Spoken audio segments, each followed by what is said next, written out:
The grand chamber of the Galactic Council stretched so far that the walls disappeared into shadow. Captain Marcus Reed stood in the center of a platform that floated 3 stories above the ground, held by technology he could not understand. Around him, rising up in circular tiers like an ancient amphitheater, sat representatives from 847 different worlds. Some had tentacles, others had wings. A few looked like they were made of living crystal or flowing water. All of them were staring at him. Marcus kept his breathing steady. His hands were locked in restraints that glowed with a cold blue light. They had taken his weapons, his communication device, even his jacket.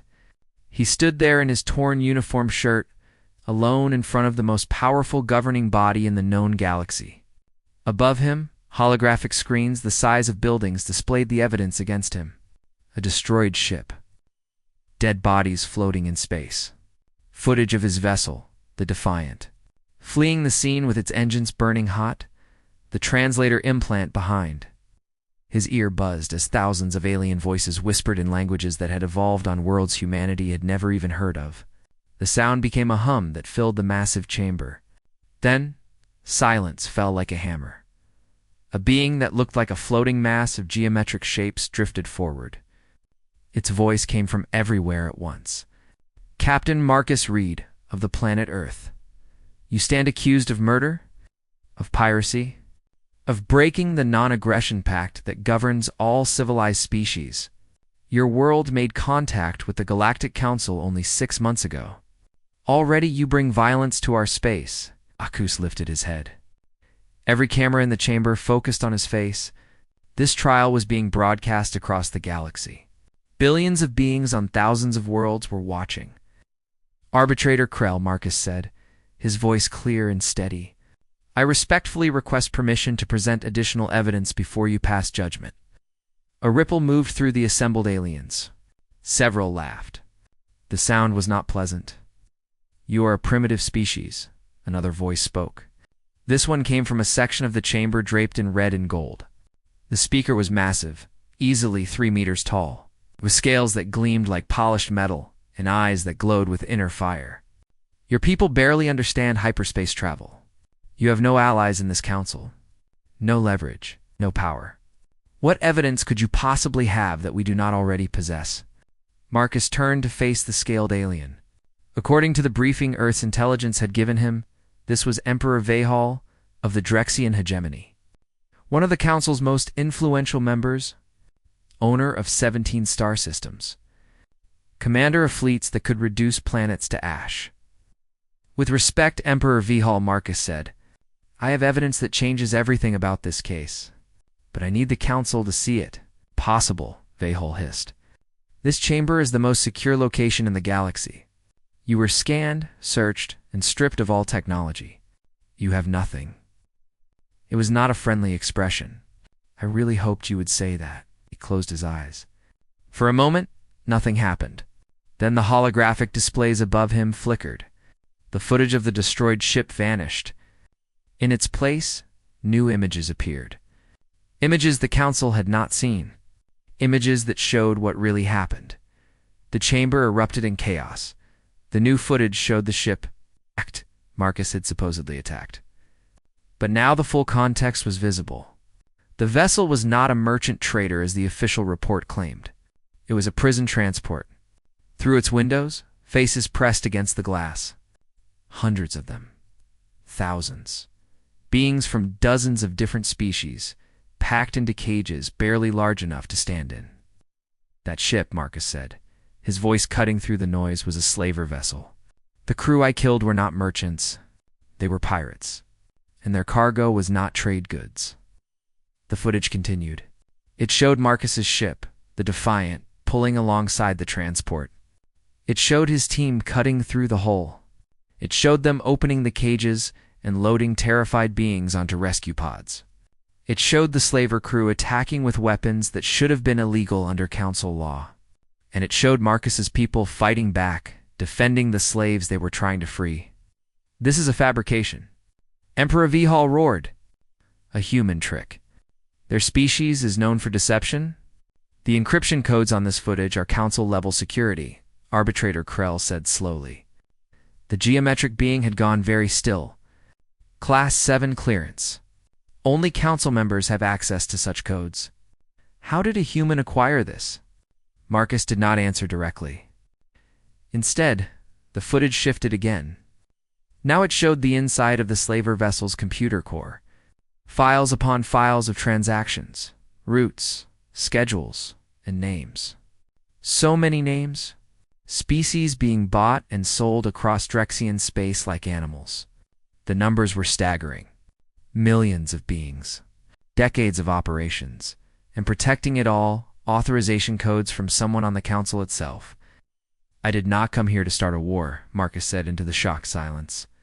I came here to stop one. 3 weeks ago, Earth received a distress signal.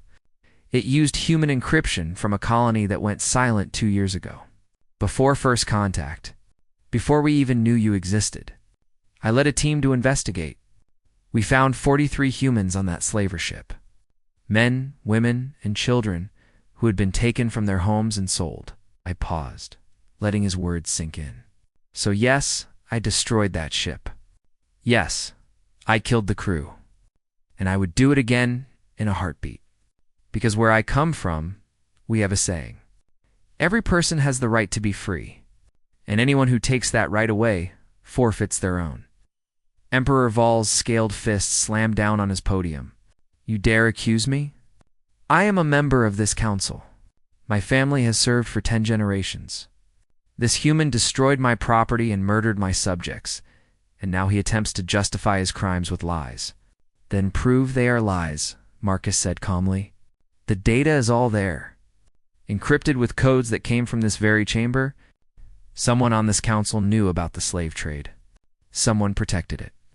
And I am betting my life that the beings in this room want to know who. Arbitrator Krell was silent for a long moment. The chamber held its breath. Finally, the geometric being spoke. This council will investigate these claims, but investigation takes time. Months, perhaps years. In the meantime, what happens to you, Captain Reed? I invoke the right of grievance. Emperor Vihol stood, his voice echoing through the chamber. This human has cost me wealth and honor. I demand satisfaction under the ancient laws. Trial by combat in the arena. If he survives, he goes free. If he fails, his world is marked as outlaw. Barred from the council forever. Cut off from galactic civilization. The chamber exploded with argument. Species that had not spoken to each other in centuries suddenly had opinions. But Marcus barely heard them. His attention was focused on the smaller display screens scattered around the chamber. One showed a holding facility beneath the council station. Rows upon rows of energy cages. And in those cages, beings from across the galaxy, slaves waiting to be transported. Waiting for someone to save them. In cage number 7-7-4-3, a human girl sat with her knees drawn up to her chest.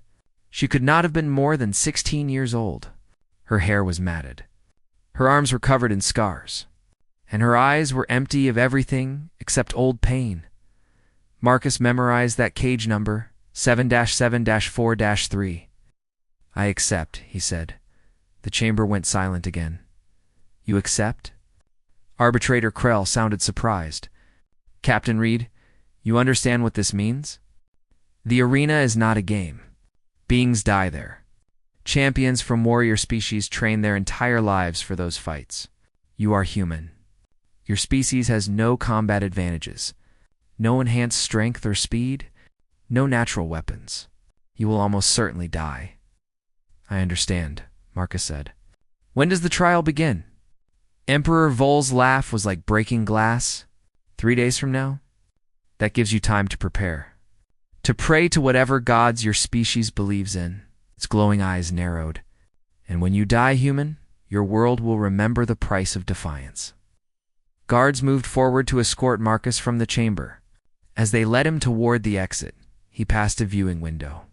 Below, he could see the holding facility, could see the rows of cages. And for just a moment, he made eye contact with the girl in cage 7-7-4-3. She looked up at him. Something flickered in her dead eyes. Not hope exactly. something smaller. The ghost of a thought that may be somewhere. Someone was fighting for her. Then the guards pulled Marcus forward, and she was gone from view. But he had seen enough. He had seen what he needed to see. The council thought this was about politics. About trade routes and influence and power. They were wrong. This was about something much simpler, much more important. This was about a girl in a cage who deserved to go home, and Marcus was going to make sure she got there. Even if he had to burn the galaxy down to do it. The detention cell was a perfect cube, 3 meters on each side. The walls glowed with a soft light that never changed. Marcus sat on the single bench and watched holographic footage of previous arena matches. His translator implant provided commentary in flat, emotionless tones. Subject 47, species Vrekan. Average survival time 3 minutes 11 seconds. Cause of death, massive trauma from Ravager claws. Subject 428, species Jolnery. Average survival time for minutes, 0 to seconds. Cause of death, cranial crushing. The pattern was clear. Every fighter who entered the arena died quickly. The reigning champion, known only as the Ravager, had won 43 consecutive matches. The creature stood nearly 3 meters tall with armor plating that could deflect most energy weapons. Its claws could cut through steel. It moved with impossible speed for something so large. Marcus studied every second of footage. He noted the way the Ravager favored its left side, how it always charged straight at opponents, how it seemed to anticipate attacks before they happened, not through instinct, through training. Through conditioning, the cell door opened. An alien entered, moving on 6 thin legs with a body that looked like it was made of overlapping plates. Marcus's translator identified the species as Talaxian. The alien carried what looked like a data pad. "I am Rix," the alien said. Its voice was high and clicking. "I have been assigned as your advocate. It is my duty to inform you of your rights and help you prepare for the arena. Have any of your clients ever won?" Marcus asked. Rix's legs twitched in what might have been a negative gesture. "No. But then, no human has ever fought in the arena before. Perhaps your species has advantages we do not know about." "We do," Marcus said, "but not the kind you were thinking of." He turned off the holographic display and looked at Rix directly. "Tell me about Emperor V. Hall. How did he get so powerful?" Rix hesitated.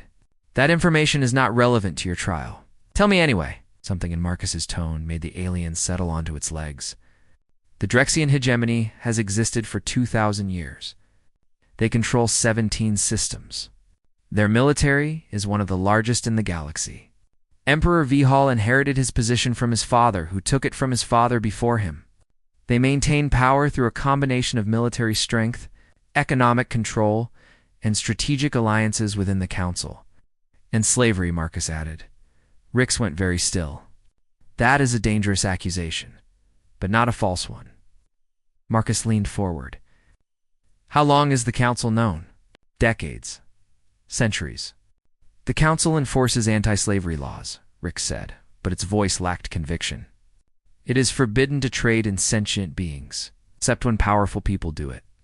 Then the council looks away." Marcus stood and paced the small cell. "Let me tell you something about humans, Rix.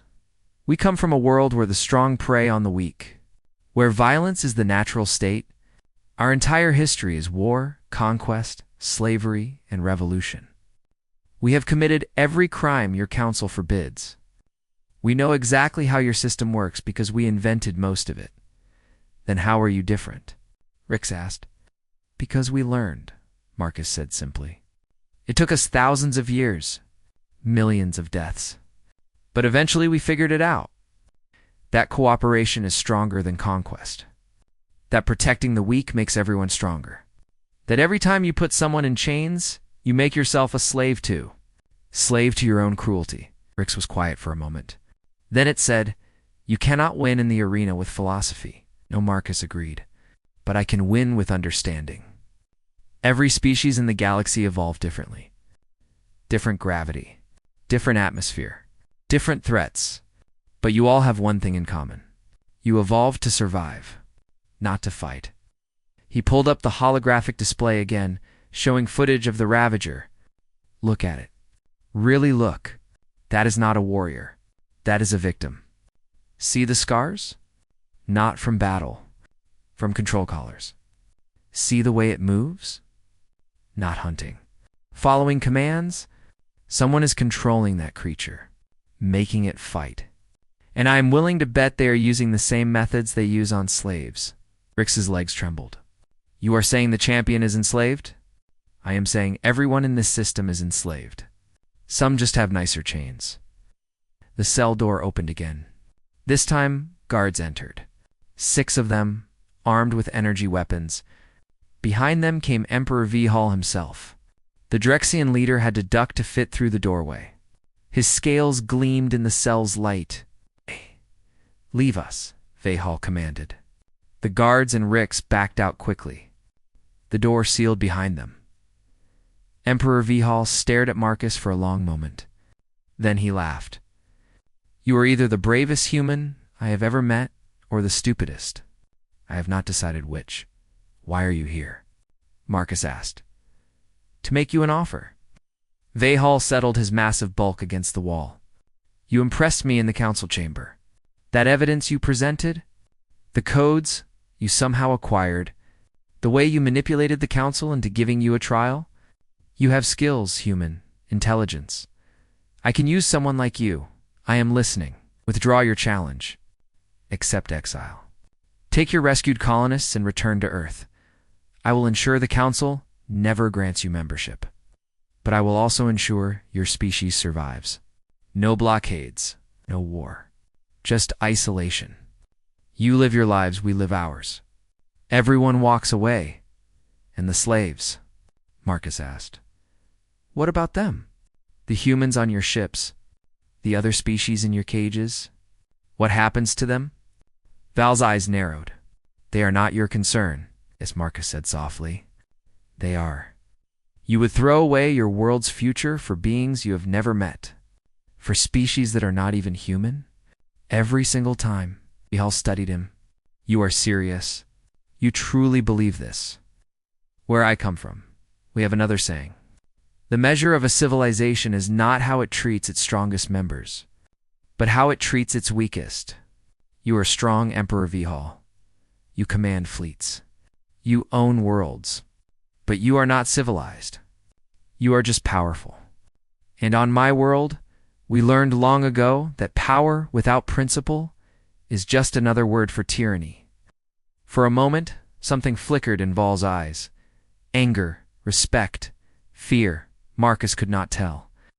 Then the Emperor stood, his bulk filling the cell. You will die in the arena, Vehal said. But I am not cruel. Win, somehow, and I will give you a reward worthy of your valor. Gold enough to make Earth rich beyond measure. Technology that will advance your species 1,000 years. Weapons that will make you untouchable. Name your price, and if you somehow survive, it is yours. Marcus met the Emperor's glowing eyes. I will name my price when I win. Vihal left without another word. The cell door sealed. Marcus was alone again. He pulled up the holographic display one more time. Not the arena footage. The holding facility. He navigated through the security feeds until he found cage 7743. The human girl sat in the same position, knees drawn up, staring at nothing. According to the data Rix had left, her name was Lyra, 14 years old. Taken from the Nova Terrace colony when she was 9, sold to a research facility that studied human neurological responses to stress. The scars on her arms were not accidents. They were measurements, data points. After 3 years, she had been transferred to a holding facility because she'd no longer responded to stimuli. Broken, the report said. No market value. Scheduled for disposal, Marcus memorized every word of that report. Then he began his exercises. Push-ups, sit-ups, stretches to keep his muscles loose. Earth's gravity was 1.3 times galactic standard. Every human who grew up on the homeworld was stronger than the average galactic citizen, just from walking around. But strength would not win in the arena. Intelligence would. Strategy would, and anger. Controlled, focused anger at a galaxy that looked at children like Lyra and saw profit instead of people. The next 3 days passed in preparation. Rix brought him food, water, and more footage. Marcus studied every species that fought in the arena, learned their strengths, their weaknesses, their fighting styles. He slept in short bursts, never more than an hour at a time, a habit from his military training. Rest when you can, because you never know when you will get another chance. On the morning of the third day, guards came for him. They led him through corridors filled with aliens moving aside to watch. The human who challenged an emperor. The primitive who thought he could survive the arena. Some looked curious. Others looked contemptuous. A few looked sad, as if they were watching someone walk to their execution. They reached the arena entrance. The gates were massive, 20 meters tall, carved with scenes of past battles. Through the opening, Marcus could hear the crowd. 60,000 voices, creating thunder. A guard handed him a weapon. A simple blade, 30 centimeters long, made of some metal Marcus did not recognize. Council rules, the guard said. All fighters receive equal armament. Tested the weight. Balanced, sharp, sufficient. The gates began to open. Light flooded in, along with the roar of the crowd. Marcus stepped forward onto blood-stained sand and looked up at the tiers of seating that rose into the sky. 60,000 aliens from hundreds of species, all here to watch him die. Across the arena, other gates were opening. 3 of them. From each emerged a different creature. One looked like a mass of tentacles. Another moved on 4 legs with spines covering its back. The third was vaguely humanoid, but twice Marcus's size, with arms that ended in bony clubs. The crowd's roar intensified. This was the warm-up. 3 different species, 3 different fighting styles. If Marcus survived these, he would face the Ravager, the referee. A floating sphere of light announced the rules in a language that needed no translation. Fight until only one remains. No mercy. No surrender. Begin. The 3 creatures charged at once. Marcus did not run, did not retreat. Instead, he did something that made the entire crowd go silent. He smiled. Not a nervous smile. Not a scared smile. A predator's smile. The smile of a species that had spent its entire existence fighting, evolving, adapting to every threat their brutal homeworld could produce. And then Marcus Reed showed the galaxy what humans were really capable of when they stopped holding back. The tentacled alien reached Marcus first. It moved fast, faster than any human could run. Its appendages whipped out, each one lined with barbs designed to latch onto prey and crush it. The crowd expected to see Marcus torn apart. Instead, he dropped low, beneath the reaching tentacles, and rolled forward. His blade flashed. 3 tentacles hit the sand, severed at their base. The alien shrieked and pulled back, green blood spraying from the wounds. Marcus did not pursue. He was already turning to face the 4-legged creature with the spines. It charged like a bull, head lowered, trying to gore him with the bone protrusions on its skull. Again, the crowd expected impact. Again, they were wrong. Marcus sidestepped at the last possible moment, using the creature's momentum against it. As it passed, he grabbed one of its spines and used it as a lever, redirecting its charge straight into the 3rd alien. The collision was spectacular. The 4-legged creature's spines drove deep into the humanoid's torso. Both went down in a tangle of limbs and screaming. The humanoid's bony club swung wildly, crushing its opponent's skull. Then it too fell, unable to extract itself from the spines that had pierced its vital organs. 2 down in 15 seconds. The tentacled alien circled warily now, its remaining appendages probing for an opening. Marcus watched it carefully. This one was intelligent. It had learned not to charge blindly. It was adapting good. So was he. Marcus feinted left. The alien moved to cut him off. He reversed direction, closing the distance before it could react. His blade found the soft spot beneath where its tentacles met its central body. One thrust, perfectly placed. The creature collapsed. The arena went silent. Then the crowd erupted. not in celebration. In confusion. Humans were not supposed to fight like this. They were soft, weak, primitive. Yet this one had ended 3 trained fighters in under a minute without taking a single injury. In his viewing box, Emperor V-Hall leaned forward. His expression had changed from amused contempt to focused interest. Marcus returned to the center of the arena and waited. The bodies were removed by automated systems. The sand was raked smooth. Then the Ravager's gate began to rise. The champion emerged slowly. 3 meters of armored nightmare, moving on 4 legs with 2 massive arms that ended in claws-like swords. Its hide was covered in overlapping plates that had deflected energy weapons in previous matches. Its eyes glowed red, fixed on Marcus with an intensity that was not quite animal. The crowd roared its approval. This was what they came to see. The Ravager had never lost. It had killed warriors from every major species. Now it would add human to its list. The referee announced the match. The rules were the same. Fight until one remains. But Marcus did not raise his weapon. Instead, he spoke. "You are a slave too, are you not?" His voice carried across the arena, amplified by the translation field. "They force you to fight. Threaten someone you love if you refuse. A mate, offspring, family. Duh." The Ravager paused.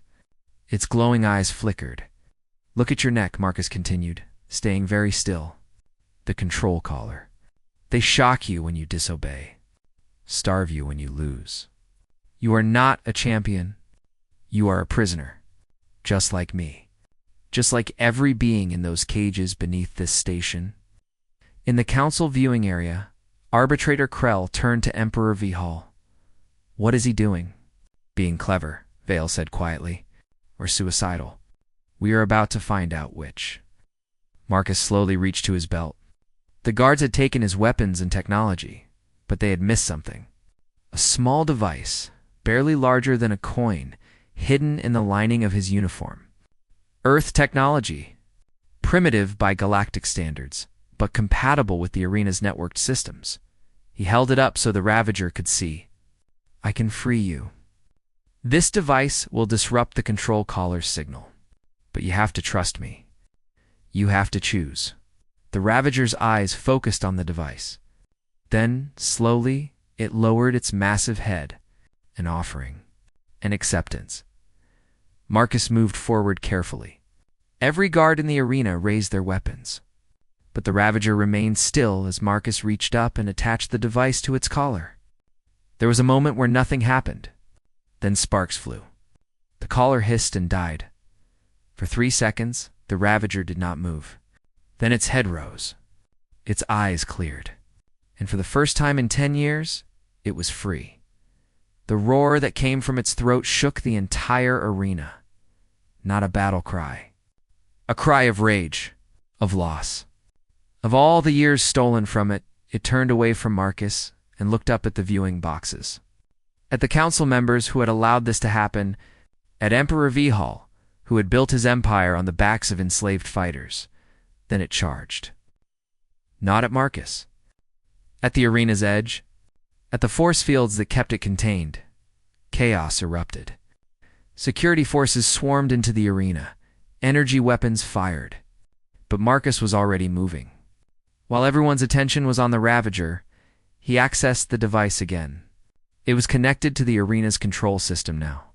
And through that system, to every networked facility in the Drexian capital, including the slave-holding centers, his neural implant, primitive but functional, uploaded the virus that Earth's best hackers had designed. A simple program with a simple purpose. Disrupt control collars. Disable security systems. Open cages.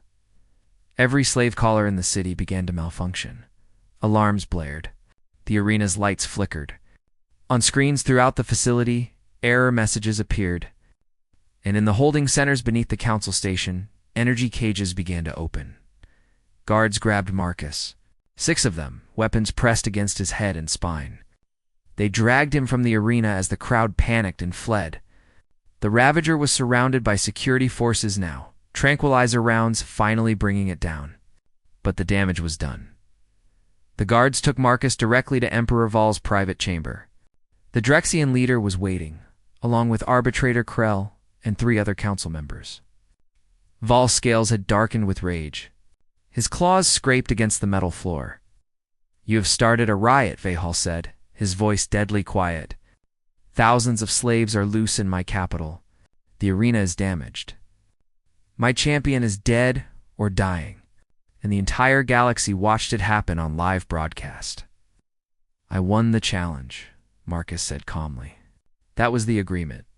I survived the arena. Now I claim my reward." "You cheated?" Vahal roared. "I adapted," Marcus corrected. "I used the tools available to me." "Is that not what warriors do? Is that not what you teach your fighters?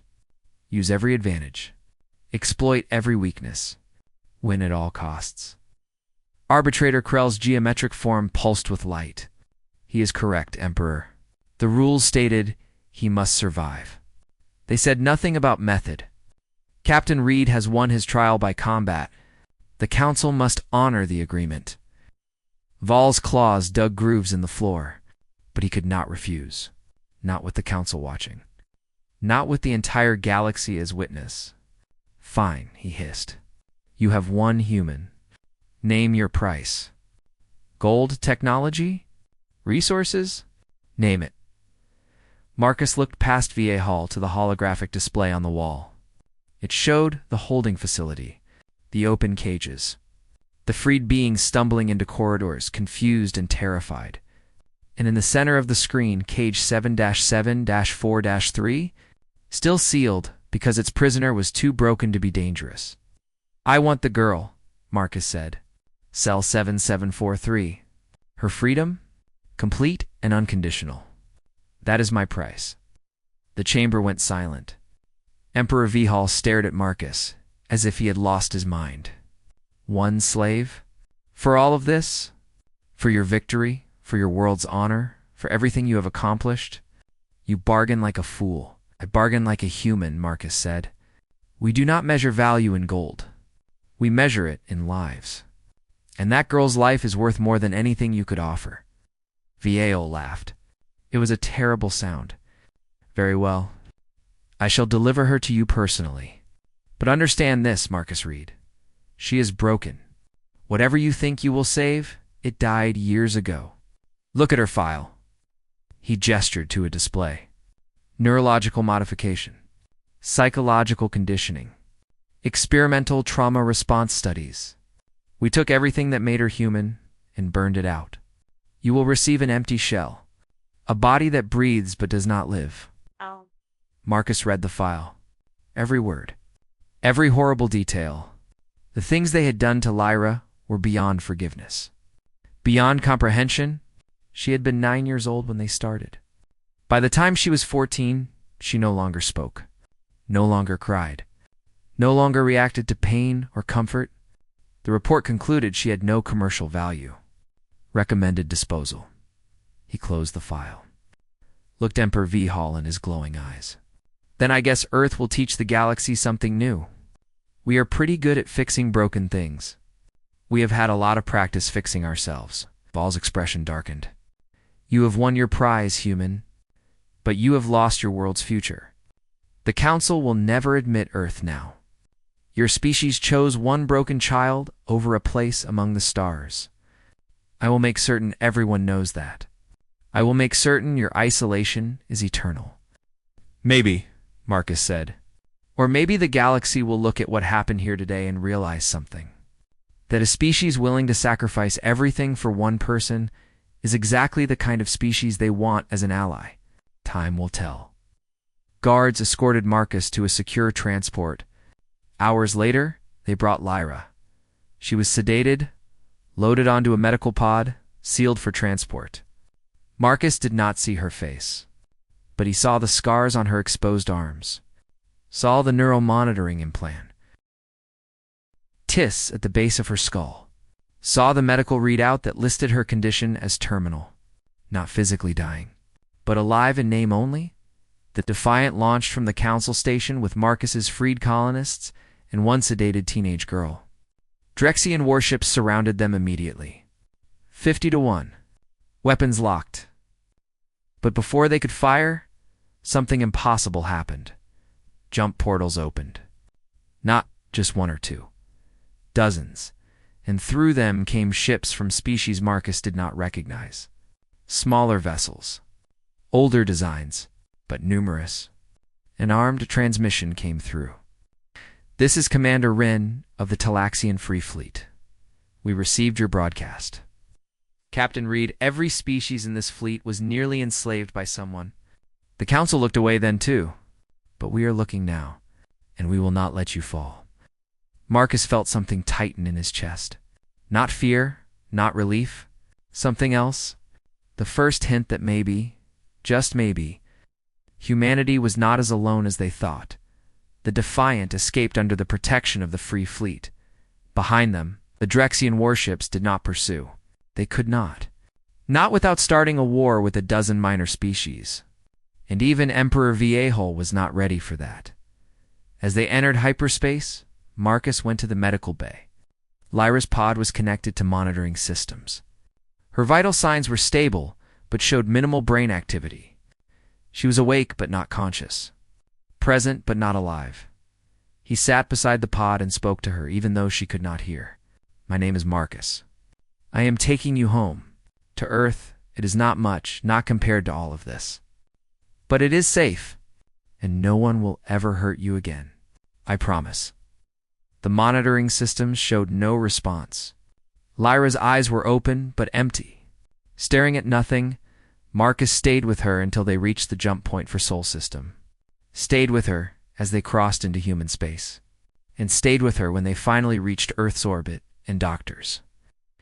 Rushed aboard to begin the long process of undoing what the galaxy had done to one of their own. In the medical bay, as specialists examined Lyra and shook their heads, Marcus made a decision. The galaxy thought this was over. That one human saved one girl, and that was the end of the story? They were wrong. This was just the beginning. The Global Defense Council met in emergency session. 6 hours after the Defiant reached Earth, Marcus stood in the center of the chamber, still wearing his torn uniform, and briefed the assembled representatives on everything that had happened. The Council, the arena, the slave trade, Emperor Val's threat. When he finished, the room was silent for a long moment. Then the questions began. "How long before the Drexians attack?" asked General Park, head of Earth's Space Defense Forces. "They will not attack immediately," Marcus said. "Emperor Viehol is too smart for that." But he invoked the protocol of ancient law. "Earth has 1 year to prove we can survive on our own. They will blockade the Sol System. No trade. No contact, no help. If we survive, we earn Council recognition. If we do not, he did not need to finish." Everyone understood. Earth would become Drexian property. 7 billion humans would be cataloged, processed, and sold. 1 year, President Torres said quietly. She was young for a world leader, only 42, but her eyes were old. Against an empire that controls 17 star systems? How do we possibly survive that? "We adapt," Marcus said. "It is what humans do best." The vote was unanimous. Earth would fight. Not because they had a choice, but because surrender was not in humanity's nature. The news spread across every network. Every nation, every city, and village, and orbital station. Humanity had 12 months before the blockade began. 12 months to prepare for a war they could not win through. Conventional means, the response was immediate and overwhelming. Every nation pooled its resources. Old enemies became allies overnight. The scientific community abandoned proprietary research and shared everything. Military forces integrated into a single command structure. Earth's entire industrial capacity shifted to wartime production, but it was not enough. Earth's technology was centuries behind the galactic standard. Their weapons were primitive. Their ships were slow. Even with perfect unity, they were vastly outmatched. And then Marcus received a message from Commander Rin of the Talaxian Free Fleet. "We cannot help you directly, The Council forbids interference in ancient law protocols, but there is nothing stopping us from sharing information. Theoretical discussions between friends, knowledge that might be useful in the abstract. Over the next 6 months, data packets arrive from dozens of minor species, technical specifications, weapon designs, shield modifications, all labeled as theoretical research, all perfectly legal under Council law, all exactly what Earth needed. Human engineers studied the data with obsessive focus. They could not simply copy the technology. Earth's infrastructure was too different to primitive, but they could adapt it. Combine galactic principles with human ingenuity. Create hybrid systems that should not work but somehow did. The real breakthrough came from an unexpected source. Dr. Lisa Chen, a neurological specialist working with Lyra, discovered something in the girl's medical scans. The neural modifications the slavers had done were horrific, but they were also revealing. They showed how galactic technology interfaced with human neurology, and the compatibility was extraordinary. Most galactic species fear artificial intelligence, Dr. Chen explained to the Defense Council. Their history is full of AI rebellions and machine wars, so they limited neural integration, built barriers between biological and digital minds. But humans do not have that history. We never developed true AI. We were too primitive. So we have no cultural fear of it. And our neural structure is uniquely compatible. She pulled up comparison scans. Human brain patterns versus other galactic species. The difference was stark. We can integrate with AI systems in ways the galaxy never imagined, not control them. Partner with them. Create hybrid minds that think in both biological and digital terms simultaneously. The implications were staggering. If humans could bond with AI, they could pilot ships with impossible precision, coordinate defenses across entire systems, process tactical data in real time, become something the galaxy had never seen before. The ethical debates lasted 2 weeks. Then volunteers stepped forward. Thousands of them. Pilots, soldiers, engineers, all willing to undergo the neural modifications that would link them to AI partners. Marcus was among the first. The procedure took 6 hours. When he woke, there was another consciousness in his mind, not controlling him, not separate from him, integrated. A partner named Oracle who thought in mathematics and probability while Marcus thought in tactics and intuition. Together, they were something new. While Earth's adapted technology, Marcus visited Lyra every day. She had been transferred to a specialized facility where teams worked around the clock to undo the damage. The neural modifications could be reversed, slowly, carefully, but the psychological trauma was deeper. Harder to reach, she did not speak, did not respond to stimuli. The doctors said it might take years, might never happen at all. But Marcus kept visiting, kept talking to her, telling her about Earth, about the defense preparations, about the people fighting to keep her safe. 6 months after the arena, Lyra's eyes tracked movement for the first time. 3 weeks later, she spoke. One word. Why? Marcus understood the question. Why save her? Why fight for someone so broken? Why risk everything? Because you matter, he said simply. Every person matters. That is what makes us human. Lyra did not respond, but her eyes stayed focused on him, present, aware. It was a beginning. The Drexian fleet arrived exactly 1 year after Marcus's trial. 200 warships, enough firepower to sterilize Earth's surface 3 times over. They took position at the edge of the Sol system and broadcast their demands. Surrender, submit to processing, become part of the Drexian labor force. Earth's response was a single transmission, no. General Voss, commander of the Drexian fleet, laughed when he heard it. They are insane or stupid. Send the vanguard. Destroy their outer defenses. Let us finish this quickly. 40 Drexian warships advanced on Earth's defensive perimeter. Their sensors showed the human defenses clearly. Weapon platforms, shield generators, A small fleet of ships that barely qualified as military grade. Nothing that could threaten a proper warship. The first Drexian weapons fire reached the outer defense grid.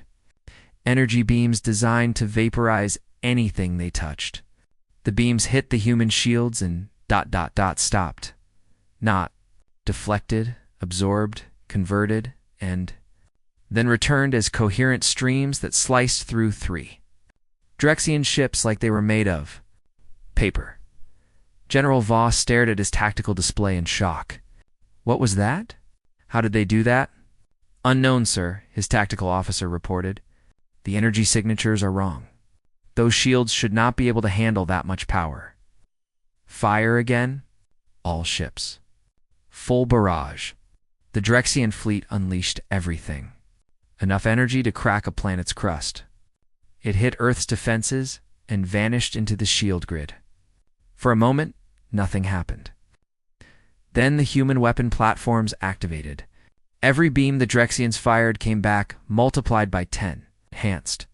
Perfected. 17 Drexian ships exploded in the first volley. Retreat, Voss screamed. All ships fall back to formation. The Drexian vanguard fled. Behind Earth's defenses, Marcus stood on the bridge of the Defiant and watched the enemy flee. His AI partner, Oracle, processed the battle data and projected success probab. Iliades, they were holding. Actually holding. Signal from the Drexian flagship, the communications officer reported. Emperor Vihal himself? Marcus nodded. Put him through. Ball's face appeared on the main screen.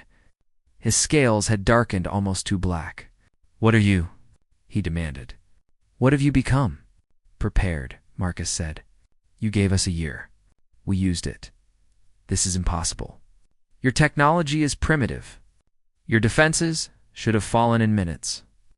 Maybe you should have learned more about humans before you threatened us, Marcus said. We are good at taking what we are given and making it better. Turning weaknesses into strengths. Adapting to survive. It is what we do. It is what we have always done. He leaned forward. Here's what happens next, Emperor. You withdraw your fleet. You release every human slave in your territory. You submit to council investigation. In return, Earth will not share our defensive technology with the 100 other species who have already asked for it. The ones you have brutalized for centuries. The ones who would love nothing more than to have weapons that can stop your ships. And if I refuse? Viel hissed. Marcus smiled. Then we come to your homeworld and teach your people what it feels like to be afraid. What it feels like to be hunted. What it feels like to be in chains. The transmission ended. For a long moment, the Drexian fleet did not move. Then, slowly, they began to withdraw. Not a retreat. A calculated decision to avoid a war they could not win quickly or cleanly. Earth had survived. Against impossible odds, they had stood against a galactic power and won. But the war was not over. Not yet. The Galactic Council convened an emergency session 3 days after the Drexian fleet withdrew from Sol System. Representatives from 847 worlds gathered to address what many were calling the human problem. A species that had been primitive 6 months ago now possessed defensive technology that could stop the Drexian military. The implications terrified half the council and intrigued the other half. Arbitrator. Krell opened the session with a simple question. What do we do about Earth? Emperor Vihal stood immediately. Destroy them. They are a threat to galactic stability. Their technology is dangerous. Their ideology is contagious. Already 17 minor species have requested defensive assistance from humanity. If this continues, they will destabilize the entire council power structure. Or, said a new voice, you could grant them what they earned. Every head in the chamber turned. Standing in the human delegation area was not Marcus Reed. It was a young woman, thin and scarred, wearing an Earth defense uniform that looked too large for her frame. Her eyes, once empty, now burned with fierce intelligence. Who are you? Arbitrator Krell asked. Lyra Reed, she said. Her voice was steady despite the weight of 1,000 alien stares. Formerly prisoner 7-7-4-3. currently representative of Earth and all who survived slavery. Murmurs rippled through the council. The girl from the arena, the broken slave Marcus had chosen over gold and power. Standing before them not as a victim but as a voice, Emperor Val's scales flushed red. This is an insult. She is not qualified to speak here. She survived your laboratories, arbitrator, Krell said quietly. That qualifies her more than most. Speak, Lyra Reed. What does Earth want from this council? Lyra did not look at the notes she carried. She did not need them. Humanity seeks council membership under one condition. The slave trade ends. All of it. Every species. Every world. Every chain. And those responsible stand trial. The chamber erupted. Representatives shouted in dozens of languages. Several major powers threatened to secede. But beneath the chaos, something else was happening. The minor species, the overlooked civilizations, the hundreds of worlds that never had real voices in the council, they were standing, one by one, silent but clear in their support. This is absurd, Vihal roared. The council cannot function if every species with a grievance demands justice. We would do nothing but prosecute crimes, nothing but relitigate history. Then maybe, Lyra said, her voice cutting through the noise, the council has been functioning wrong. She pulled up holographic displays, data that Marcus and Earth intelligence had compiled. Names, dates, transactions, a complete map of the slave trade showing how it operated, who profited, and who protected it. The evidence was overwhelming, irrefutable, and most damning of all, it showed council members directly involved. This is not history, Lyra continued. This is happening right now, today. While you argue and debate, beings are being bought and sold. Children are being taken from their families. The only question is whether you will stop it, or whether humanity will have to do it for you. Is that a threat? Emperor Vihal demanded. It is a fact, a new voice said. Marcus entered the chamber with 6 other humans, all wearing neural implant bands that marked them as AI-integrated pilots. Earth has spent the last 6 months building alliances. The Talaxian Free Fleet, the Corvin Republic, the Sharn Confederacy. 17 species so far, all willing to enforce anti-slavery laws if the Council will not. We call it the Coalition of Free Worlds. He projected a star map. Dozens of systems lit up surrounding Drexian space. Emperor Vihal, you have a choice. Submit to Council investigation. Stand trial for your crimes. Or face a coalition that will blockade your space, freeze your assets, and liberate every slave in your territory by force. We gave you mercy once. We will not give it again. Arbitrator Krell was silent for a long time. The geometric being's light pulsed slowly as it processed the situation. Finally, it spoke. The Council will vote. First, on whether to investigate the slave trade and prosecute those responsible. Second, on whether to grant Earth full membership. All in favor of investigation? The vote was not unanimous. But it did not need to be. 212 minor species voted yes. 73 major powers voted yes. It was enough. Emperor Val's arrest was ordered immediately. He did not go quietly. He activated his personal guard and tried to fight his way out of the chamber. It was Marcus who stopped him, moving with the enhanced speed of his AI integration. The fight lasted 10 seconds. Vihal, for all his strength and experience, could not match a human whose mind processed combat at digital speeds. The vote on Earth's membership passed by a narrower margin. But it passed. Humanity joined the Galactic Council as equals, not as supplicants. And with them came the Coalition of Free Worlds. Species that had been ignored or oppressed, now standing together under a simple principle. Freedom was not negotiable. 6 months later, the last slave facility in Drexian space was liberated. The empire that had existed for 2,000 years dissolved, its resources distributed to its victims as reparations. Emperor Vihal stood trial and was convicted of 4 million counts of enslavement. His sentence was to serve those he had enslaved, performing labor for the reconstruction of their worlds until his death. Earth became the headquarters of the coalition. Not because humans were the strongest or smartest, but because they had proven something the galaxy had forgotten. That one person standing up, one choice to do what was right instead of what was profitable, could change everything. Marcus stood in a garden overlooking the Pacific Ocean, watching the sunset paint the sky in colors that existed nowhere else in the galaxy. Beside him, Lyra held a data pad showing messages from freed slaves. Thousands of them. Thanking Earth, thanking her, thanking Marcus. "Do you ever regret it?" she asked. "You could have asked for anything in that arena. Technology, wealth, power. You chose me instead." "Ack!" Marcus shook his head. "The galaxy thought our mercy was weakness, that we would sacrifice principles for profit. But they were wrong. Our compassion is our greatest weapon. Every time we choose people over power, we become something they have never seen before." "What is that?" "Heroes," he said. "Real ones. The kind that save people not because it benefits them, but because it is the right thing to do." Lyra smiled. It was still rare, still difficult for her, but it was genuine. "I like that." Communication alert sounded. Marcus checked it and frowned. New transmission. From beyond council space, an unknown species making first contact. He pulled up the message. It was simple, direct, desperate. "We have heard of humanity. We have heard you break chains. Our world is enslaved. Will you come?" Marcus looked at Lyra. She looked back, her scarred face determined. The Defiant was ready. The coalition was growing.